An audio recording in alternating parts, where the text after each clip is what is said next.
रास्ता उपरू विद्युत खुंट स्थानांतर नहीं क्षेत्र परिदर्शन कले अधिकारी। निर्माणाधीन रास्ता उपरू विद्युत खुंट स्थानांतर करने नहीं भद्रक जिला बंद विद्युत विभाग अधिकारी माने क्षेत्र परिदर्शन कर जणाई।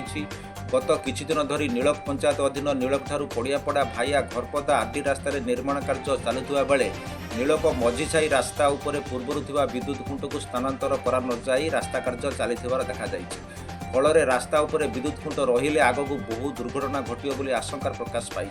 ए संपर्क में ग्रामवासी माने उच्च अधिकारी अभियोग करथिले। फल आज बंद विद्युत विभाग सहकारी परिचालक मानस रंजन पंडा लाइनमैन सत्यानंद सुतार समेत अन्य कर्मचारी माने घटनास्थल परिदर्शन कर तदंत कर जणाई। तदंत मूले एस्टिमेट प्रस्तुत करा जाई विद्युत विभाग कार्यनिर्वाही जंत्री को रिपोर्ट प्रदान करा जणाई।